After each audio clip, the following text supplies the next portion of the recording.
ইব্রাহিম বিন Adham বাদশা ছিলেন, দিনদার হয়েছে, আল্লাহর হুকুম নিজের জীবনে ফিট করার চেষ্টা করেছে। সফরের পরে সফর করতে করতে মসজিদে আকসা, ফিলিস্তিনের মসজিদে উনি একদিন শুয়ে পড়লেন। কিতাবের মধ্যে এসেছে, ঘটনা সত্য হতে পারে, ভুলও হতে পারে, বাকি শিক্ষাটা হাদিস সম্মত শিক্ষা। ঘুমের মধ্যে স্বপ্ন দেখেন দুইজন লোক আসছে, দুইজন লোক কথা বলতেছে স্বপ্নের মধ্যে। কি বলে? একজন বলতেছে, জানো এই লোকটা কি? সে তো আর ঘুমের মধ্যে স্বপ্ন যখন দেখে তখন তো সে ঘুমন্ত মনে করে না মানুষটাকে। একজন বলতেছে, সে কে? দূর থেকে বলতেছে, বলে সে ইব্রাহিম। ভালো বুজুর্গ মানুষ, আমলটা আমার ভালোই করে। তো আরেকজন বলতেছে, আমল করলে কি হবে? আমি দেখতেছি 1 বছর যাবো তার আমল তো আল্লাহর দরবারে পৌঁছায় না। ওই লোক বলে, কেন? উনি গত বছর হজে গিয়েছেন, হজে গিয়ে খেজুর কেনার সময় কিছু খেজুর নিচে পড়ে গেছে। উনি মনে করছে ওই খেজুরটা ওনার প্যাকেটের খেজুর, কিন্তু মূলত খেজুরটা প্যাকেটের খেজুর ছিল না, দোকানদারের খেজুর ছিল।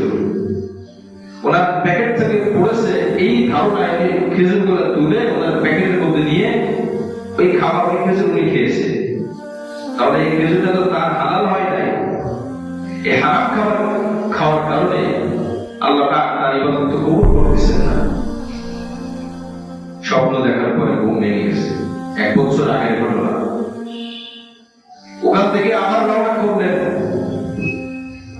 মক্কায় রওনা করলেন, মদিনাতে রওনা করার পরে সেই দোকান খুঁজে বের করলেন, কোথায় আমি খেজুর কিনেছিলাম। গেছে সেখানে, যাওয়ার পরে বলতেছে, ভাই কত বছর আমি এই দোকান থেকে খেজুর কিনেছিলাম, কিছু খেজুর পড়ে গেছিল নিচে। এই খেজুরটা আমি মনে করেছি আমার খেজুর, কিন্তু আসলে আপনাদের খেজুর ছিল, আমার ভুল হয়ে গেছে, আমি এর বিনিময় দিতে আসছি। দোকানদার বলে, আমার আব্বা কিছুদিন আগে ইন্তেকাল করেছে। এই দোকানের মালিক ছিলেন আমার আব্বা। নিয়ম অনুযায়ী বাবা যখন মারা যায় তার সমস্ত সম্পত্তি ওয়ারিসরা পেয়ে যায়। এখন তো আপনি দিতে আসছেন, যাইতে এই সম্পত্তির মালিক তো আমি একা না, আমার ভাই বোন আছে, আমার মা আছে, তারা সবাই। তাদের কাছে শুনে আসতে হবে, তাদের কাছে জিজ্ঞাসা করতে হবে। ঠিক আছে ভাই, তাও আমাকে নিয়ে যাও। নিয়ে গেছে, বাস তারা আপ করে দিয়েছে, তাকে সামান্য করে কিছু আল্লাহ রবি, আল্লাহর খাঁটি বান্দা যারা হয়, অনেক সময় অনেক কিছু তারা তাদেরকে আল্লাহ বাঁচানোর জন্য অনেক উপায় বের করবে। আবার কিছুদিন পরে দেখতেছে খুব টেনশন, কারণ যে জিনিসটি পাবে সে কিন্তু স্বপ্ন অনেক সময় দিতেই থাকে। টেনশন কাজ আগে তো সে জানতো, এখন তো সে জানে, তাই কাজ তো করলাম, কিন্তু কি হবে আমরা পিছনে তো ভুল করছি। আবার এরকম স্বপ্নের মতো উনি দেখেন দুইজন লোক বলতেছে, হ্যাঁ এখন তার ইবাদত উপরে কবুল করা হচ্ছে। সুবহানাল্লাহ। কয়টা খেজুর ছিল? মাত্র 2-4টা খেজুর, ঠিক না? 17-20 টাকা হিসাব কিভাবে দেবে? জাহান্নাম তো বলবে, ও আল্লাহ আমার কাছে না। জাহান্নাম নিজেও ঘৃণা করবে, এই লাখ লাখ কোটি কোটি মানুষের সম্পদ তুমি আত্মসাৎ করে অনেক কিছু করেছো, কিভাবে মাপ যাবে তুমি? কত মানুষের সম্পদ এখানে। এছাড়া আমার ভাই, আমার খুব আশ্চর্য লাগে বিষয়গুলা। কোরআন হাদিস যখন সামনে একটু পড়ি, একটু দেখি, আর বর্তমান চিত্র আমাদের পৃথিবীর এই দেশে, তখন মানে জান্নাতি মানুষ খুঁজেই পাওয়া যায় না। কি বলবো ঠিক কিনা? অন্যায় অন্যায়, এত অন্যায়, মানুষের হক সব থেকে বেশি সমস্যা বর্তমান জামানায়। যারা আল্লাহর হুকুম মেনে ইবাদত করে চলে, তাদের মধ্যে মানুষের হক নিয়ে বিন্দু পরিমাণ কোনো তোয়াক্কা নাই, কোনো খবর নাই।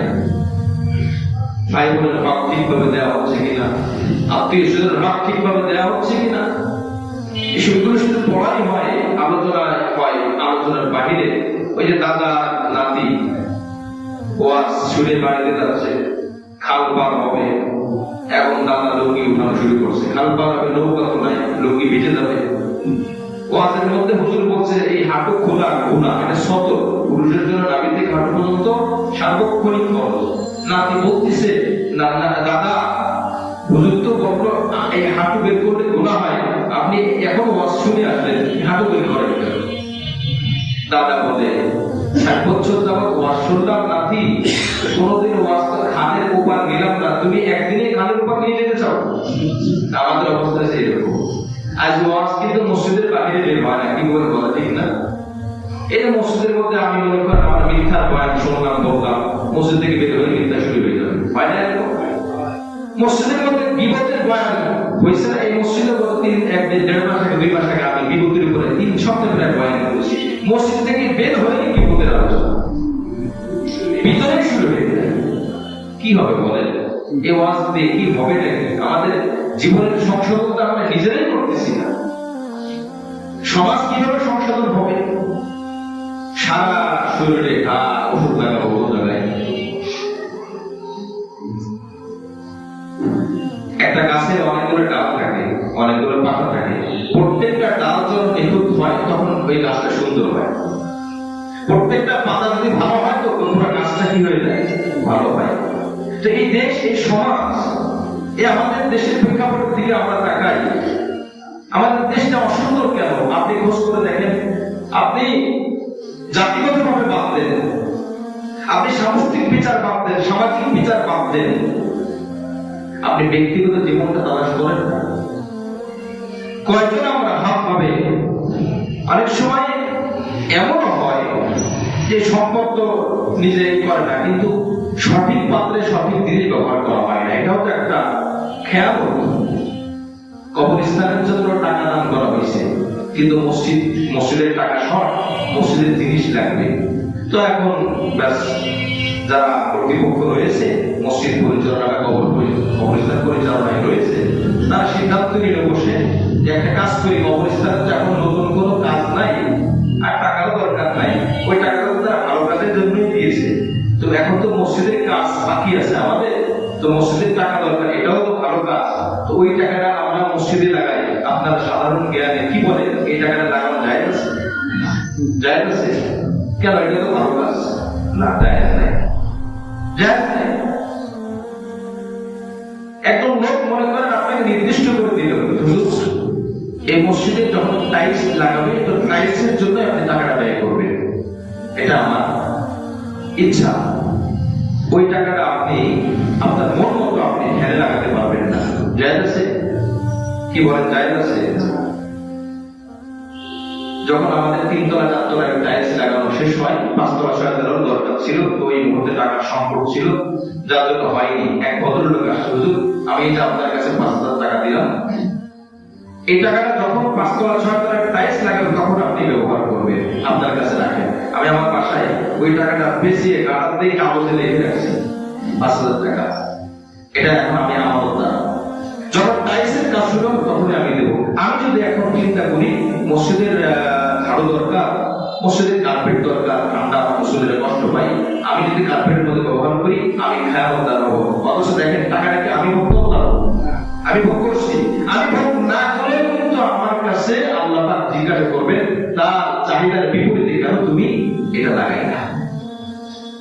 খাত ভিন্ন এর জন্যই আপনি এক খাতে তার খাতে লাগাবেন কেন? জায়েজ আছে?